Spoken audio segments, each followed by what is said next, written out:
آپ نے میرا وظیفہ کم رکھ دیا اور حضرات حسنین کا وظیفہ زیادہ رکھ دیا۔ حضرت عمر فاروق کے عشق رسول پر قربان جائیے۔ آپ نے فرمایا جا پہلے حضرات حسنین کے جیسا باپ، ان کی جیسی ماں اور ان کے جیسا نانا لے کر آخر اپنا وظیفہ بڑھوا۔ حضرت امام حسن رضی اللہ تعالیٰ عنہ فرماتے ہیں امیر المومنین تھے، ایک دن آپ خطبہ دینے کے لیے تشریف لائے، منبر پر چڑھے اور آپ نے خطبہ ارشاد فرمایا، میں نے گنا تو آپ کے کرتے میں 12 پیوند لگے ہوئے۔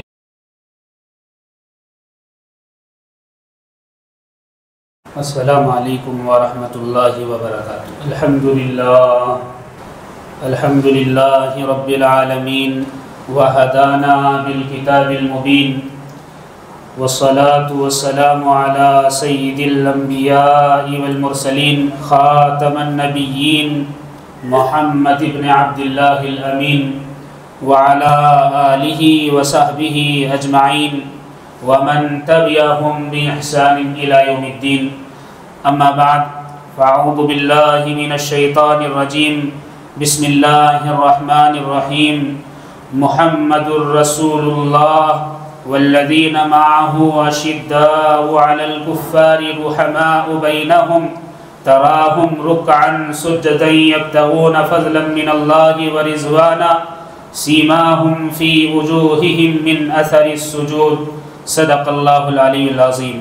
وقال النبی صلی اللہ علیہ وسلم اصحابی کالنجوم بأیہم اقتدیتم اہتدیتم او کما قال علیہ الصلاۃ والسلام۔ محترم حضرات، حج کا مہینہ ماہ ذوالحج ختم ہو رہا ہے۔ آج 28 تاریخ ہے اور اسلامی تاریخ کا نیا سال ماہ محرم سے شروع ہونے والا ہے۔ محرم الحرام کا مہینہ آتا ہے تو ہمارے ذہنوں میں نواسہ رسول حضرت امام حسین رضی اللہ تعالی عنہ کی شہادت کے واقعات گردش کرنے لگتے ہیں۔ آپ پر جو ظلم کیا گیا اور جو ظلم و ستم کے پہاڑ توڑے گئے، تاریخ کبھی اسے فراموش نہیں کر سکتی۔ لیکن اسلام میں صرف ایک شہید نہیں، یا ماہ محرم صرف شہداء کے نام پر نہیں ہے، بلکہ محرم الحرام کی الگ سے فضیلت ہے۔ جو حضرات محرم الحرام میں شہید ہوئے، وہ چاہے اصحاب رسول ہوں یا بعد میں آنے والے لوگ ہوں، ان کی وجہ سے محرم الحرام کی فضیلت نہیں ہے، بلکہ محرم کی فضیلت پہلے سے ہے۔ محرم الحرام میں اگر شہداء کو یاد کیا جاتا ہے تو نواسہ رسول سے پہلے خسر رسول صلی اللہ علیہ وسلم حضرت عمر فاروق رضی اللہ تعالیٰ عنہ کا نام آتا ہے۔ اسلام شہداء پر ماتم کرنے اور افسوس کرنے کی اجازت نہیں دیتا، بلکہ تعلیم دیتا ہے کہ وہ اجلا شخصیات جو زندگی گزار کر رخصت ہو گئی ہیں، ان کی زندگی کو نمونہ بنا کر اپنی زندگیوں کو سنوارا جائے۔ محرم الحرام اسلامی سال کا پہلا مہینہ ہے اور اسلامی سال کی ایجاد کرنے والے حضرت عمر فاروق رضی اللہ تعالیٰ عنہ ہیں۔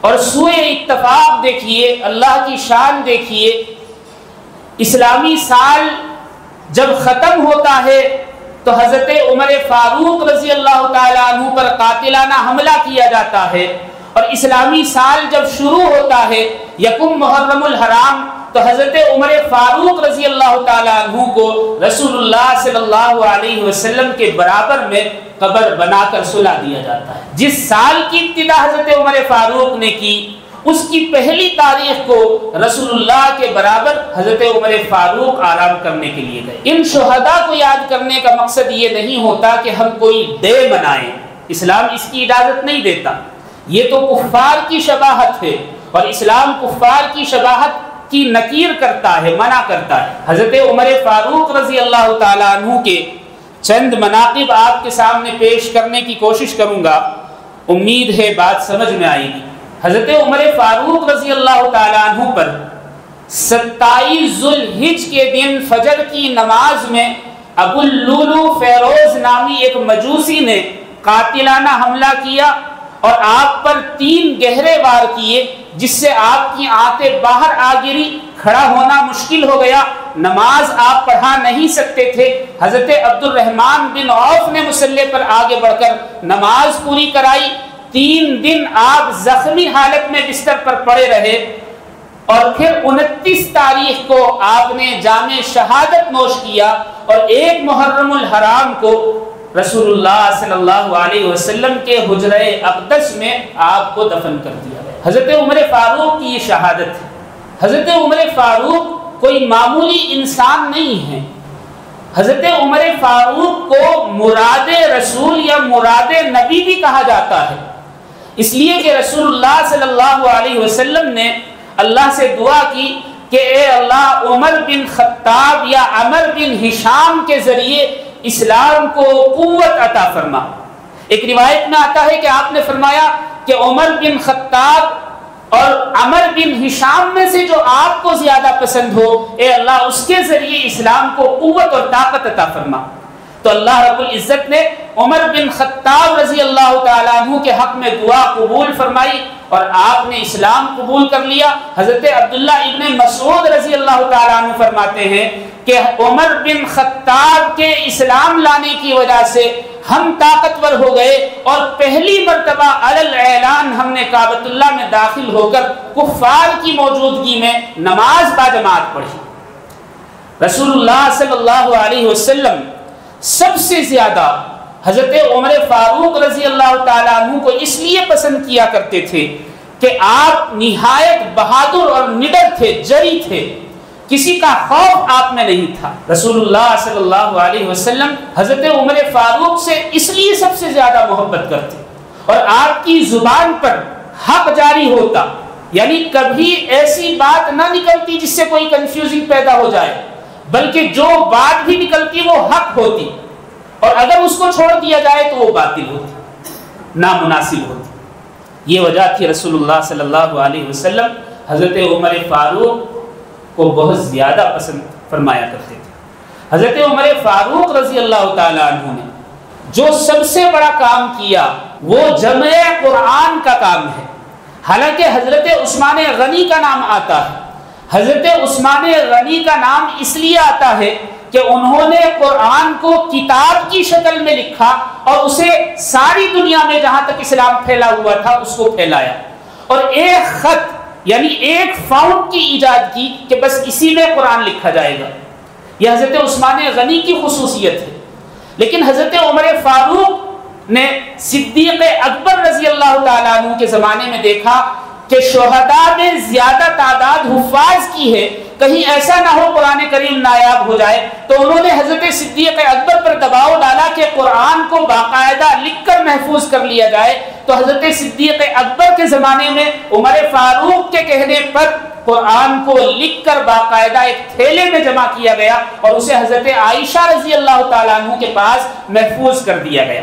اور پھر حضرت عثمان غنی نے جب قرآن کریم کو باقاعدہ کتاب کی شکل میں لکھا اور جمع کیا تو حضرت عائشہ کے پاس سے یہ حضرت عمر فاروق رضی اللہ تعالیٰ عنہ کا قرآن منگا کر اس سے بھی مدد لی گئی۔ تو جمع قرآن کا پہلا کام حضرت عمر فاروق رضی اللہ تعالیٰ عنہ نے انجام دیا۔ آج سیکولرزم کی بنیاد جن ڈپارٹمنٹس اور مختلف چیزوں پر ہے ان سب کی ایجاد حضرت عمر فاروق رضی اللہ تعالیٰ عنہ نے کی۔ آج جو دنیا کہتی ہے اسلام دقیانوس ہے، اسلام کو پرانا کہنے والے اسلامی خلافت کے دوسرے امیر المومنین اور خلیفہ حضرت عمر فاروق کے بنائے ہوئے اصولوں پر اپنے ملک چلا رہے ہیں۔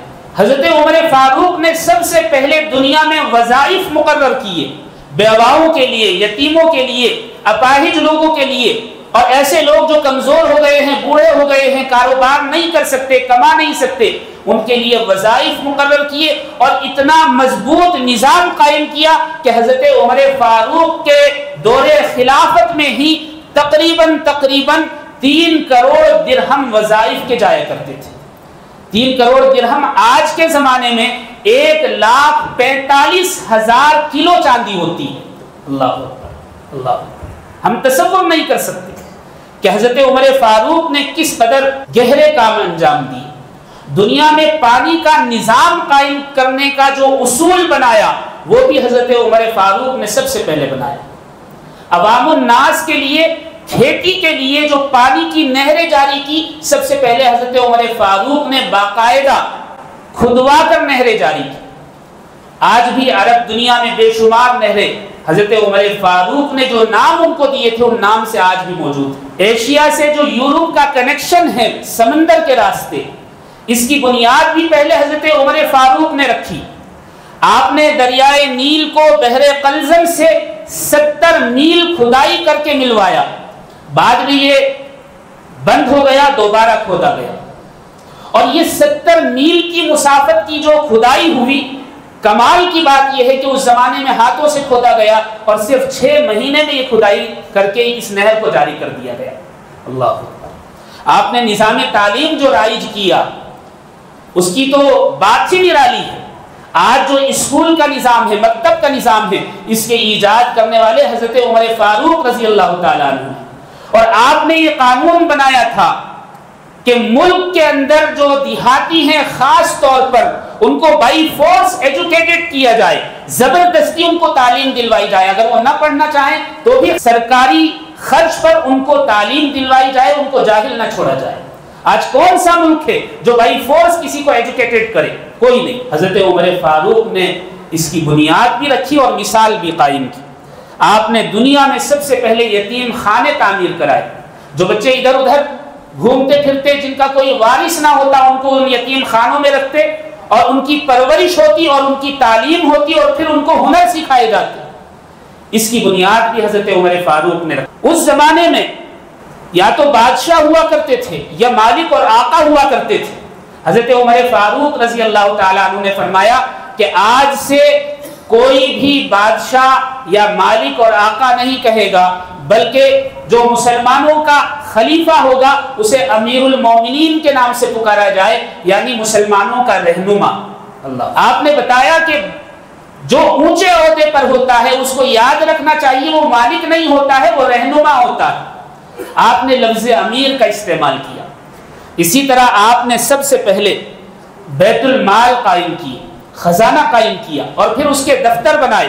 اسی طرح تجارت کے لیے پرمٹ جاری کی. ایک جگہ سے دوسرے شہر میں یا دوسرے ملک میں جا کر تجارت کرنے کی پرمیشن باقاعدہ تحریری طور پر آپ نے جاری کی کہ ہر تاجر کے لیے ضروری ہے کہ وہ پرمٹ لے کر آئے، بغیر پرمٹ کے وہ داخل نہ ہو. مختلف قسم کے ڈپارٹمنٹس آپ نے قائم کیے.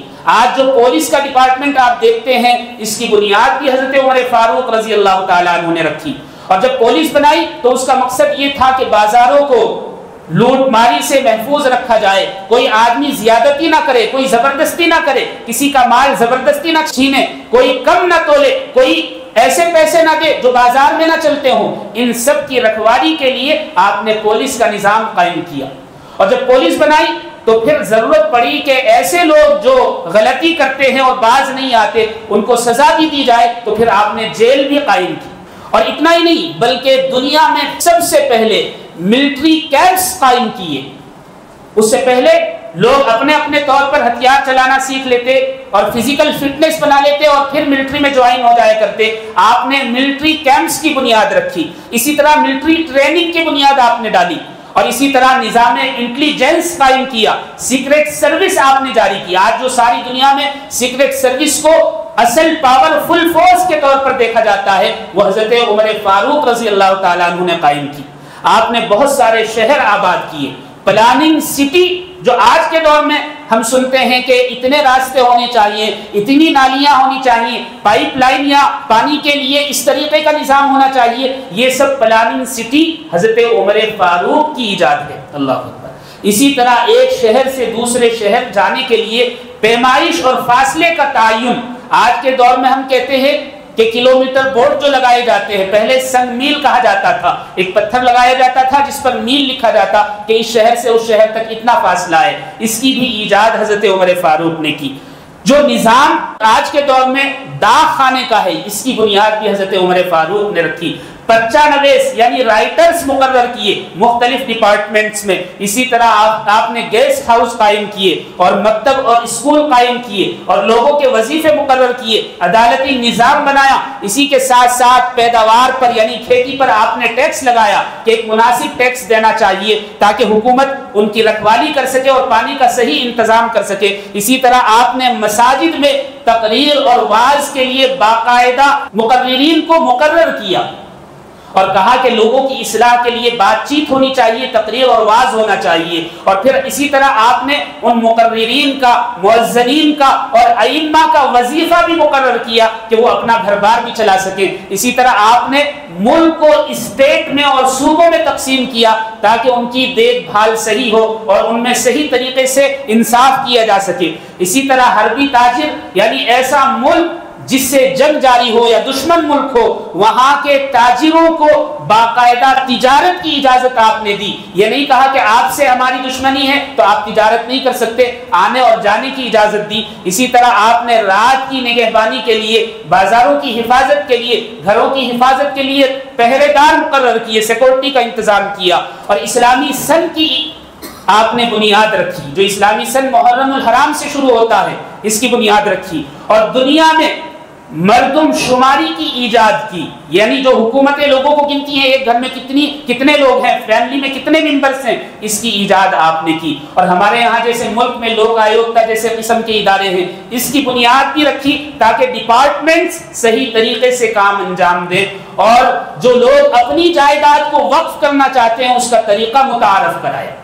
یہ مختصر بات حضرت عمر فاروق کے متعلق میں نے آپ کے سامنے رکھی ہے. اس کے بغیر پوری دنیا میں کوئی بھی ملک اپنا نظام سیکولرزم قائم نہیں رکھ سکتا. یہ سب ایجاد حضرت عمر فاروق رضی اللہ تعالیٰ عنہ. آج لوگ کہتے ہیں کہ اسلام نے دنیا کو کیا دیا, اسلام نے وہ دیا جو آج تمہارے پاس. حضرت عمر فاروق کا نظام عدل بڑا مشہور ہے. آپ نے واقعہ سنا ہوگا کہ حضرت عمر فاروق رضی اللہ تعالیٰ عنہ جب امیر المومنین تھے تو بیت المقدس آپ کے دور میں فتح ہوا, تو بیت المقدس کے عیسائیوں نے کہا کہ ہم بغیر جنگ کے شہر آپ کے حوالے کرنے کو تیار ہیں, شرط یہ ہے کہ آپ کا خلیفہ بادشاہ آ جائے. امیر المومنین پہنچ گئے تو ان عیسائیوں نے دیکھا کہ اونٹ کی نکیل پکڑ کر آنے والا شخص مسلمانوں کا امیر ہے اور اونٹ پر بیٹھ کر آنے والا جو شخص ہے وہ امیر المومنین کا غلام. یہ مثال کہاں ملے گی؟ کہیں نہیں. آپ نے جو عدل اور انصاف کی بنیاد رکھی اور جو مثالیں قائم کی, دنیا اس کی نظیر پیش نہیں کر سکتی. ایک بڑا مشہور واقعہ ہے کہ ایک یہودی اور مدینے کا ایک منافق دونوں مل کر حضرت عمر فاروق رضی اللہ تعالیٰ عنہ کے پاس آئے اور آ کر اپنا مدعا پیش کیا اور کہا کہ آپ انصاف کر دیں. حضرت عمر فاروق نے کہا کہ ٹھیک, لیکن اتنے میں یہودی نے کہا کہ ہم رسول اللہ صلی اللہ علیہ وسلم کے پاس گئے تھے اور آپ نے میرے حق میں فیصلہ دیا اور اس منافق کے حق میں فیصلہ نہیں دیا, لیکن یہ ماننے کو تیار نہیں اور اس کا کہنا ہے کہ نہیں ہم حضرت عمر سے فیصلہ کروائیں گے. آپ نے کہا کہ ٹھیک ہے رکو. اندر گئے, تلوار نکال کر لائے اور ایک ہی وار میں منافق کا سر قلم کر دیا اور فرمایا جس نے رسول اللہ کا فیصلہ نہ مانا اس کو زندہ رہنے کا حق حاصل نہیں. یہ تو حضرت عمر فاروق کا فیصلہ تھا کہ رسول اللہ نے جب انصاف کر دیا تو اس انصاف کو تسلیم کرنا چاہیے, اس انصاف سے دور نہیں بھاگنا چاہیے. یہ تو اس وقت کا ایک واقعہ ہے, لیکن اس واقعے میں قیامت تک کے لیے یہ بات چھپی ہوئی ہے کہ جو امت رسول اللہ صلی اللہ علیہ وسلم سے محبت کا دعویٰ کرتی ہے وہ اگر رسول اللہ کی تعلیمات کو نہ اپنائے تو پھر اس کو بھی جینے کا حق حاصل نہیں. اللہ رب العزت ایسی قوم پر جو رسول اللہ کی تعلیمات کو بھلا دے ایسے ظالم بادشاہ مقرر کر دیتے ہیں جو صبح میں بھی انہیں مارتے ہیں اور شام میں بھی مارتے ہیں. آدمی زندہ رہتا ہے لیکن موت سے بدتر اس کا حال ہو جاتا ہے. آپ دیکھ رہے ہیں مسلمانوں کا کیا عالم ہے دنیا. یہ اسی لیے ہے کہ ہم نے رسول اللہ صلی اللہ علیہ وسلم کی تعلیمات کو بھلا دی. رسول اللہ صلی اللہ علیہ وسلم کی حدیث سے حضرت ابو ہریرہ رضی اللہ تعالیٰ عنہ روایت کرتے ہیں, فرماتے ہیں کہ آقا نامدار محمد رسول اللہ صلی اللہ علیہ وسلم نے ارشاد فرمایا پچھلی امتوں میں بھی محدث گزرے ہیں, میری امت میں عمر محدث ہے. محدث کہتے ہیں ایسے شخص کو جس کے دل پر صرف حق اور سچ القاء ہو, اس کے دل میں صرف سچ بات آئے, جھوٹ نہ آئے. تو ظاہر سی بات ہے حضرت عمر فاروق رضی اللہ تعالیٰ عنہ انصاف پرور تھے، حق ان کے اندر کوٹ کوٹ کر بھرا ہوا تھا۔ فارس سے قاصد آیا اور اس نے مدینہ پہنچ کر پوچھا کہ تمہارا بادشاہ کہاں ہے؟ کہا کہ ہمارا کوئی بادشاہ نہیں۔ کہا کہ ہمارا تو امیر المومنین ہوا کرتا ہے۔ کہا کہ مجھے ان سے ملنا ہے، میں فارس کے بادشاہ کی طرف سے آیا ہوں۔ کہا کہ آپ فلاں جگہ چلے جائیں، مدینے سے باہر جنگل ہے۔ حضرت عمر فاروق اس طرف گئے، جا کر دیکھا جنگل میں حضرت عمر فاروق نے اپنے عصا کو تکیہ بنایا ہوا ہے اور بے فکر زمین پر سو رہے ہیں، ایسی گہری نیند سو رہے ہیں۔ یہ دیکھ کر اش کر اٹھا اور پھر اس پر جو رعب طاری ہوا، یہ وہاں سے واپس چلا آیا اور اس نے اپنے ملک میں جا کر کہا کہ میں نے بے شمار بادشاہوں کے دربار میں داخل ہو کر ان کے رعب اور دبدبے کو دیکھا ہے، لیکن عمر زمین پر لیٹ کر ان کے چہرے پر جو پسینہ بہ رہا تھا، اس کا جو رعب تھا، کسی بادشاہ کے دربار میں ایسا رعب نہیں دیکھا۔ اور پھر اس نے وجہ بھی بتائی، اس نے بتایا کہ یہ لوگ جو دنیا میں سیکورٹی کے ساتھ گھومتے ہیں، ان کا رعب نہیں ہوتا، اس لیے نہیں ہوتا کہ ان کے ہاں انصاف نہیں ہوتا، اور عمر کے ہاں انصاف ہے، وہ بغیر سیکورٹی کے ایک جنگل میں زمین پر سو رہے ہیں اور جیسی گہری نیند سو رہے ہیں، ہمارے بادشاہ اس سے محروم۔ اللہ، انسان کا دل مطمئن اسی وقت ہوتا ہے جب وہ انصاف پر قائم۔ اگر وہ حکمراں ہیں تو اپنے ملک میں انصاف کرے، اگر کسی ڈپارٹمنٹ میں بڑے عہدے پر ہے تو اپنے ڈپارٹمنٹ میں انصاف کرے، اگر گھر میں بڑا ہے تو اپنے گھر میں انصاف کرے، کسی کے ساتھ کمی بیشی نہ کرے، تو پھر اسے چین اور سکون نصیب ہوگا۔ اگر ہم یہ چاہیں کہ زندگی میں سکون بھی ہو اور نا انصافی کرتے پھریں تو پھر ڈپریشن کی دوائیں ہی کھاتے پھریں گے، ہمیں سکون میسر نہیں آ سکتا۔ حضرت عمر فاروق کا ایک ایک واقعہ، زندگی کا ایک ایک گوشہ انسان کی اصلاح کے لیے کافی ہے۔ حضرت عمر فاروق رضی اللہ تعالیٰ عنہ نے ایک مرتبہ حضرت حذیفہ بن یمان رضی اللہ تعالیٰ عنہ سے معلوم کیا کہ بتاؤ میری کابینہ کے اندر کوئی منافق شخص تو نہیں؟ حضرت حذیفہ بن یمان جو ہیں، رسول اللہ صلی اللہ علیہ وسلم نے دنیا سے پردہ کرنے سے پہلے ان کو منافقین کے نام بتا دیے تھے اور یہ بھی فرما دیا تھا کہ کسی کا نام ظاہر نہ کرنا۔ حضرت حذیفہ بن یمان کو پتا تھا کہ کون منافق ہے۔ حضرت عمر نے پوچھا میری کابینہ میں کہ کیا کوئی منافق بھی ہے؟ تو انہوں نے کہا کہ ایک منافق ہے لیکن میں نام نہیں بتاؤں گا۔ چند دنوں کے اندر حضرت عمر فاروق نے اپنی ذہانت سے اس منافق کو تلاش کر لیا اور اسے اپنی کابینہ سے باہر کر دیا۔ اللہ اللہ، کیا ذہین حکمران تھے، کیا ذہین حکمران تھے۔ آج جس ملک میں ہم رہتے ہیں، اس ملک میں آزادی کے بعد سب سے بڑی شخصیت جسے امن و امان کی بنیاد کہا جاتا ہے، مہاتما گاندھی، انہوں نے ایک بات کہی۔ کیا بات؟ انہوں نے کہا کہ میں رام اور لکشمن کا نام اس لیے پیش نہیں کر سکتا کہ ان کی زندگی اس درجے کی نہیں تھی، میں تمہیں انصاف کرنے کے لیے اور زندگی گزارنے کے لیے یہ کہتا ہوں کہ عمر اور ابو بکر کی زندگی کو فالو کیا جائے۔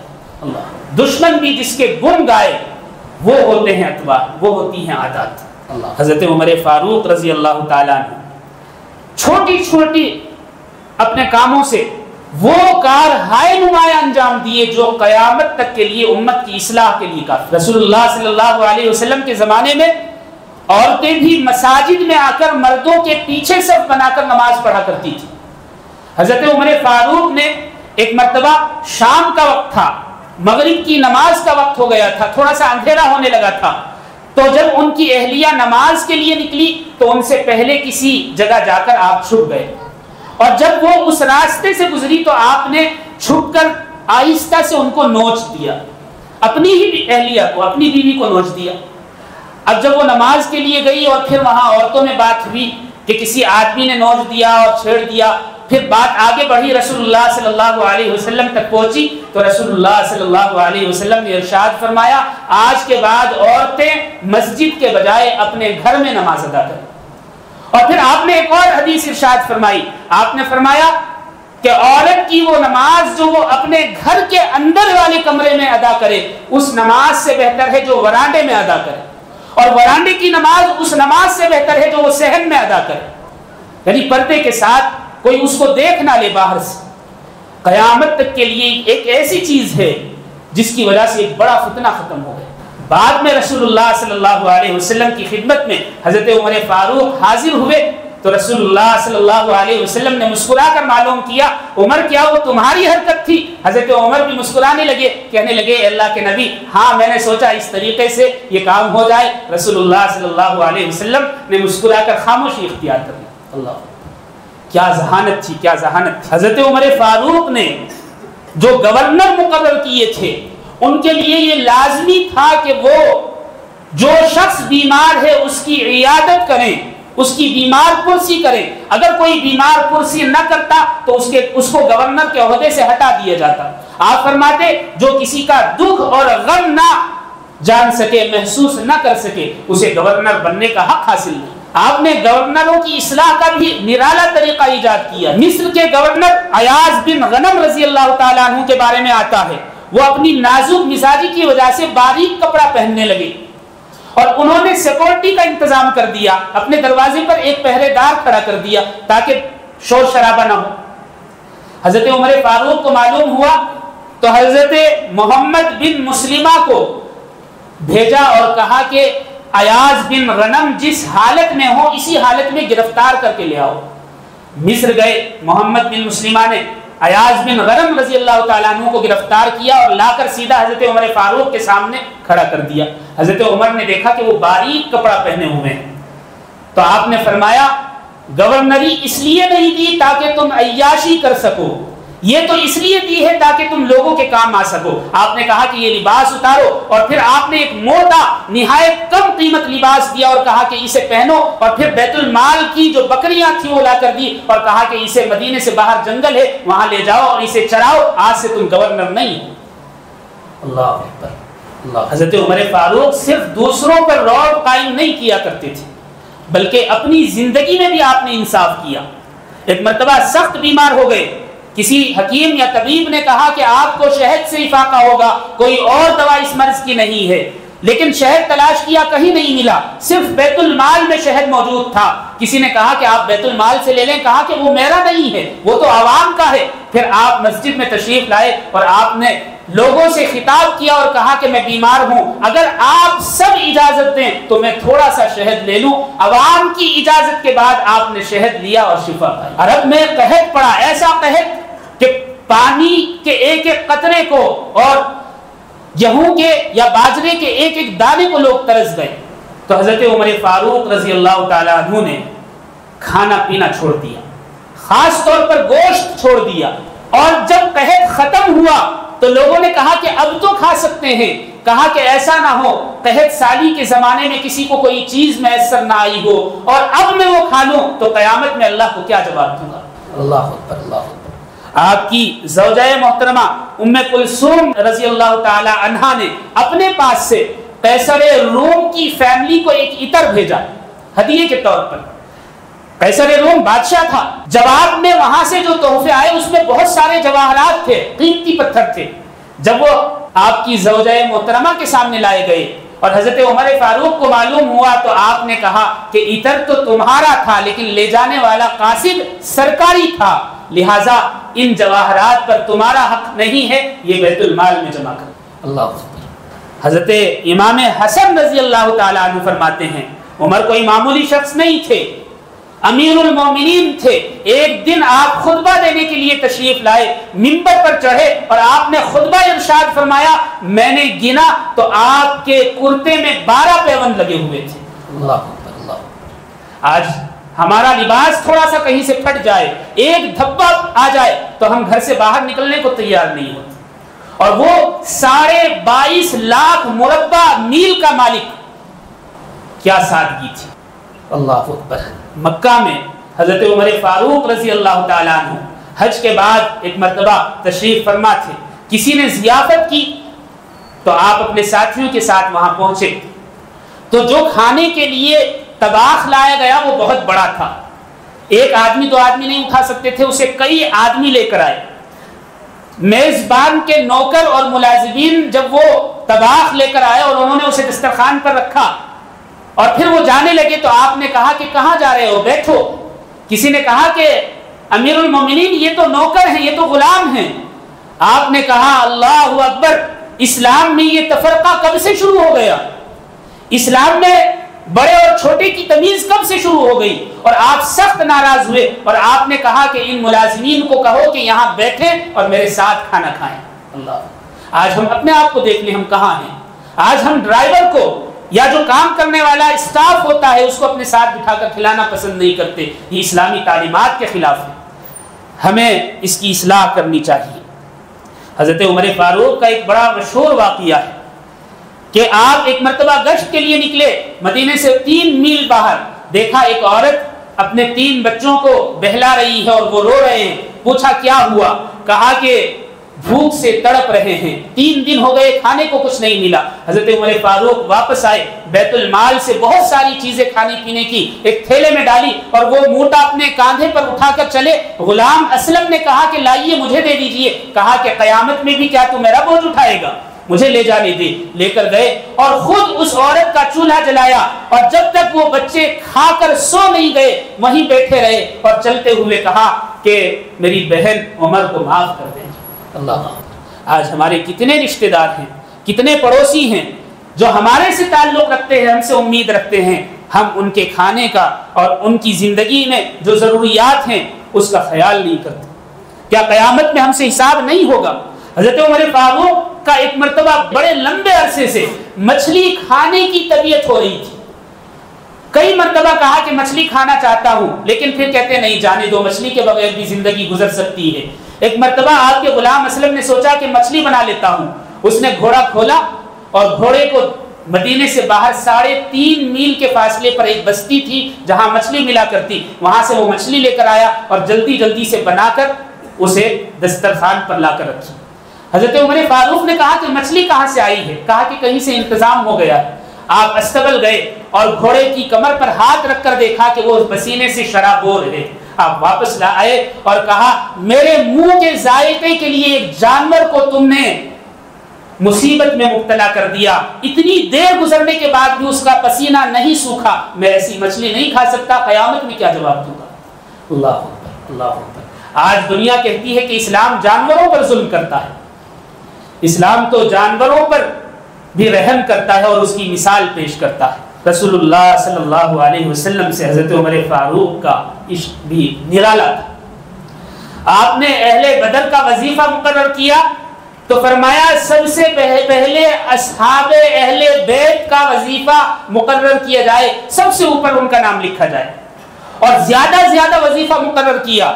حضرت عبداللہ جو حضرت عمر فاروق کے فرزند تھے، انہوں نے اعتراض کیا اور کہا کہ حضرت حسن اور حضرت حسین کا جو وظیفہ آپ نے مقرر کیا ہے یہ وظیفہ بہت زیادہ ہے، اور جس وقت حضرات حسنین کھیلتے پھرتے تھے گلیوں میں، اس وقت میں نے رسول اللہ صلی اللہ علیہ وسلم کے ساتھ میدان جنگ میں شامل ہو کر جہاد کیا، آپ نے میرا وظیفہ کم رکھ دیا اور حضرات حسنین کا وظیفہ زیادہ رکھ دیا۔ حضرت عمر فاروق کے عشق رسول پر قربان جائیے۔ آپ نے فرمایا کہ ٹھیک ہے، جا پہلے حضرات حسنین کے جیسا باپ، ان کی جیسی ماں اور ان کے جیسا نانا لے کر آ، پھر اپنا وظیفہ بڑھوانا۔ اللہ اکبر۔ حضرت عمر فاروق لگاتار فاقے کرتے رہتے، جان بوجھ کر کھانا نہ کھاتے، صدقہ کر دیا کرتے۔ ایک مرتبہ ام المومنین حضرت حفصہ رضی اللہ تعالی عنہا جو آپ کی بیٹی تھی، انہوں نے کہا کہ اللہ نے اب تو نعمتوں سے نواز دیا ہے، امیر المومنین آپ ایسا کریں، اب تو پیٹ بھر کر کھانا کھا لیا کریں، فاقے نہ کیا کریں۔ حضرت عمر فاروق رضی اللہ تعالیٰ عنہ کی بات پر قربان جائیے، آپ نے فرمایا میں فاقے اس لیے کرتا ہوں کہ یہ رسول اللہ صلی اللہ علیہ وسلم کی سنت ہے۔ اور پھر آپ نے رسول اللہ کے فاقوں کا تذکرہ اس کثرت سے کیا کہ ام المومنین حضرت حفصہ روتے روتے ان کا برا حال ہو گیا۔ یہ اجلا شخصیات وہ ہیں کہ اگر ان کی زندگی کو نمونہ بنا لیا جائے تو دنیا بھی کامیاب اور آخرت بھی کامیاب۔ حضرت مغیرہ بن شعبہ رضی اللہ تعالیٰ عنہ کا ایک غلام تھا ابو لولو فیروز، اس نے حضرت مغیرہ کی شکایت کی جو بیجا تھی، حضرت عمر نے اس کی بات نہیں سنی اور کہا کہ یہ بیکار بات ہے، یہ کوئی شکایت نہیں ہے۔ تو اس نے اس کا بدلہ لینے کے لیے خنجر زہر میں بجھایا اور 27 ذوالحجہ کے دن فجر کی نماز میں آپ پر 3 مرتبہ قاتلانہ حملہ کیا، جس سے آپ کی آنتیں باہر ہو گئی۔ لوگوں نے پکڑنا چاہا تو اس نے 13 اصحاب رسول پر وار کیا، جس میں سے 7 شہید ہو گئے، اور پھر اس نے اپنے آپ کو خنجر مار کر ہلاک کر لیا، خودکشی کر لی۔ 29 ذو الحجہ کے دن شام کے وقت آپ نے اس دنیا سے پردہ فرمایا، جام شہادت نوش کیا، اور 1 محرم الحرام کو رسول اللہ صلی اللہ علیہ وسلم کے برابر میں آپ کو دفن کیا گیا۔ وفات سے قبل حضرت عبداللہ سے جو آپ کے فرزند تھے، آپ کا سر مبارک اپنے گود میں رکھے ہوئے تھے اور کلمہ پڑھ رہے تھے، تو ایسے میں حضرت عمر فاروق نے فرمایا کہ بیٹے میرا سر زمین پر رکھ دو۔ انہوں نے سر زمین پر رکھا تو اپنا چہرہ زمین کی طرف کر کے اپنی داڑھی اور چہرے کو خاک آلود کرنے لگے اور فرمانے لگے الہی اس عمر کو معاف کر دینا، یہ معافی کے لائق تو نہیں لیکن تیرے رسول صلی اللہ علیہ وسلم کا غلام ہے، یہ سمجھ کر معاف کر۔ اسی حالت میں پھر آپ کی روح پرواز کر گئی۔ اللہ، یہ خوف خدا اس امیر المومنین اور اس بادشاہ کا تھا جو 22.5 لاکھ مربع میل کا مالک تھا۔ آج کے زمانے میں بھی اتنی بڑی حکومت دنیا میں موجود نہیں۔ اللہ اکبر، یہ خوف خدا تھا۔ ہمیں سبق لینے کی ضرورت ہے۔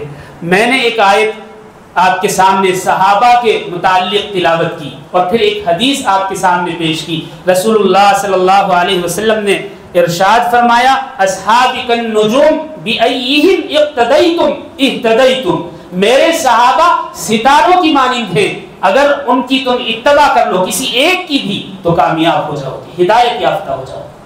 ان اجلا شخصیات کے ذکر کا مقصد یہ نہیں ہے کہ ہم ان کی وفات کا، ان کی پیدائش کا دن منائیں، بلکہ یہ مقصد ہوتا ہے کہ ان اجلا اور برگزیدہ شخصیات کا ذکر کیا جائے تاکہ ان کے کیریکٹر کو ہم اپنا کیریکٹر بنا کر اس دنیا میں بھی کامیاب ہوں اور آخرت میں بھی ہوں۔ اس لیے کہ اگر حضرت عمر فاروق کی ہم نے تعلیمات کو اپنا لیا تو آج جو ذلت اور ارتداد اور گھر ٹوٹنے کے مسائل پیدا ہو رہے ہیں، صرف حضرت عمر فاروق کی تعلیمات سے وہ ختم ہو سکتے ہیں۔